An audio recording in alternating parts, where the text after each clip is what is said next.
Manipur top channel gi maikei digi marui bi ipausing miyamna thamjari ahanbana panam pausi digi lokusaraga Manipur Erangda India na terrorism gi mathakta surgical strike chatharamlaba Pahalgam thoudok thoklamda bihe Manipur da thoklibi Erang asida India lengan mangjawnuna terrorism gi mathakta surgical strike chatharamlaba Jammu and Kashmir gi Pahalgam chathakhiba terror attack asi thoklamda bi yai haina Rashtra Hit Party Sangstan gi national president Sagon Giri na phongdokri Rashtra Hit Party Sangsthana Manipur gi phibam amadi terror drugs infiltration free Bharat India hari bihiramasida press club of India anirak pangthokraba matung ohumluk suboina oripok apun muluk ki thomi singamadi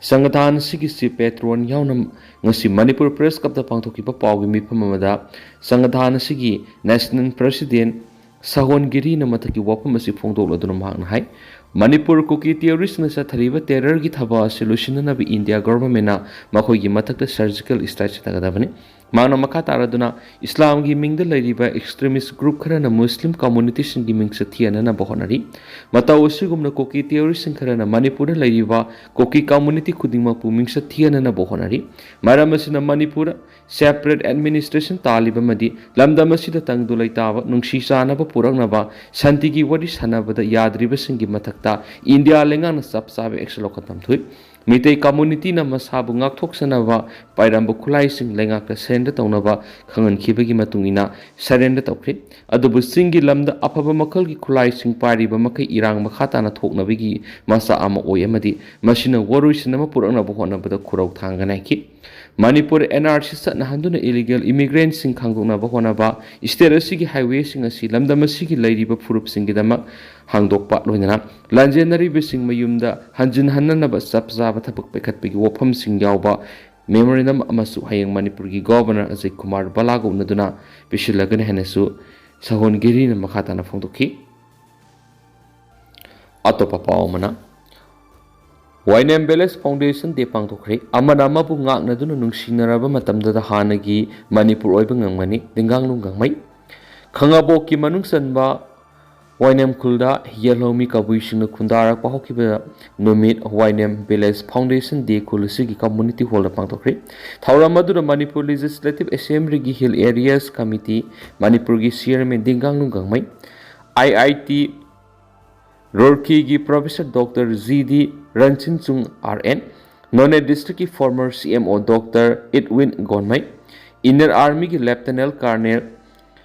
Kabipun Panai Panem amasung khulakpa khomancha gonmai khunsu khongapau gonmai na athuba mithunglin sungena sarubyaki thauramadu Wainem Women Society na cultural jagoi sikya surki loinana khunpu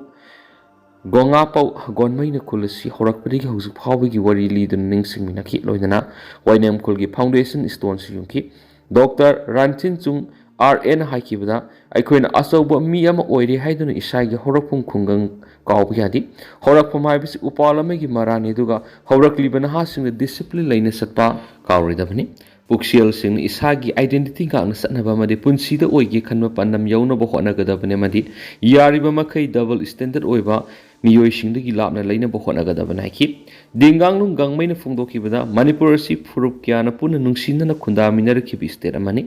naga khakta mitei khakta maitai pangal khakta koki khakta gi Manipur nati Maramasina Thokli Birang Sida artificial gi boundary ma thamlibasi athupa matamda dialogue tawduna loktopusangi loidana nungsinana leminana bohona mina ba mathok tai haibaga loidana amana ama bu ngakpiba nungsinara ba matamda hanagi Manipur oiba ngamgana ki ningsingba yai samagani fu edi king nongda lairen pakhang bagi matamdagi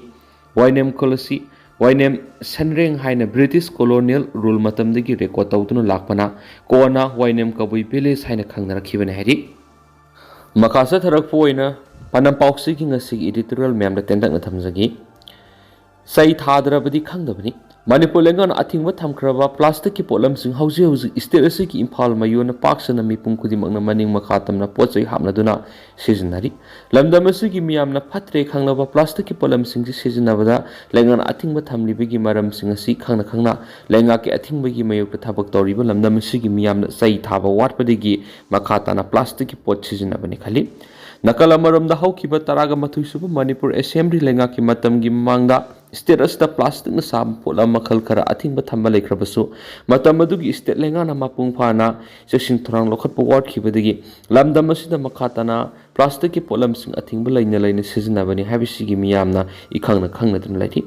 amaramda lamdam asida haukiba sai kuntra nifugi mamangda hauji sizinariba plastic ki polam sing asi sizinaramdi habisi ngasigi miyai salaba sai yankhai mathakta lairaba miyamna soidana khannaramgani khali matam adugi miyamna kaithel amadi pot yonphamdagi pot leiba sitpada leigadoriba posing adu hapnaba potlamsing mipum khudimangna puduna satnarami aduga pot yoliba miyoisingnasu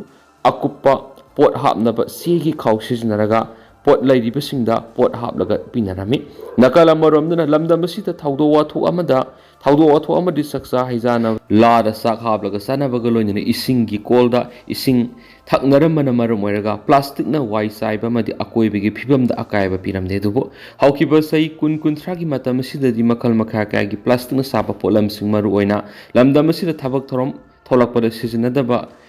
yaunarakthabadagi Manipur plastic na wai saibigi mathakta mausagi akoibigi phibamda yamna sauna akaiba pirakli isterasi gi imphal mayol gi iram khonglam sing punamakta plastic ki polam mayamna iram sing phunjinnuna khusem gi isauk thokpa phawbu yorakli nakala maromdana Manipur gi puwari gi sagonari ba pat ama oiriba loktak pata isterasi gi torel sing ayamana itinpham oiriba sida torel sing asigi isingna senthrakpa plastic ki polam kayamukna loktak pat ki masak mangan badanatana pat asigi ising singandabi asawu maram kayamu oirakli maram kya singasi leiba maramna ngasigi Manipur lenga ki mari lenaba loisang maru oina Manipur Pollution Control Board amadi Environment and Climate Change ki loisangna ningsinglakpa matamda plastic ki polam sing sizinabada athingba thambagi thorang paikhatpagi mahutta matam supigi oina sai suppa pharaga fine thianbagi thorang paikhatpa sungani maramdi isterasi gi miyam si sai thadrabadi khangdaba ngaktani maramduna sa san senglaba puwari libigi mahutta yade haiba khanganbada fine thianbagi mathakta akan maserak pibigi thorang paikhatsi maramdi lamdamasi gi miyamdi sai thadrabadi khangdabani haiba panam pauksi editorial mayamda special content moina mayamna thamjari Lushulak point to perform online property tax platform loans tokre Manipur Municipality Property Tax Board MMPTB gi singthaningai oiba khongthangam oina state asigi Municipal Council kunga taruki oiba online property tax platform amangasi loans tokre Manipur Secretariat South Block ki conference hall pangthoki ba thorama mada online property tax platform adu Chief Secretary PK Singan official oina launch tokibani thauram adu gi sarugam oina National Urban Digital Mission gi Chief Program Officer Manprit Singha ga video gi kuthangda interaction pangthokpa loinana property registration gi matangna territorial video amasu utkhi komja English ngani ga kungani thoi gi me thada National Institute of Urban Affairs NIUA amasum MMPTB amani gi marakta memorandum of undersigned taunakraba matung Ministry of Housing and Urban Affairs ki makhada National Urban Digital Mission ga sign taunaba ahanbi state am oibaga loinana ngasigi khongthang as lokhat pangam lakhibani launch tawbigi thoramadu Chief Secretary PK Singhana PTB gi kangbuna lokhalakliba khongthang asibu thakatpa phongdokpaga loinana capacity building transparency amasung program ting door to door service ki tangai fada buafam singsu mari leina bo official singa thamki ngasi loan story ba platform asina property registration self assessment tax payment amasum processing of separation and mutation ki thabak sing line pangthok pangamlaga nan Chief Secretary na phongdokhi atopa makhata ba North East Live ta torakpu report ama mayamna tenthakna mayamna thamji hariba thaudo osi Punjab ki Firozpur da international border da accidentally cross taukiba soibadagi cross taukibada BSF jawan ama Pakistani Ranger na detain taukhre hari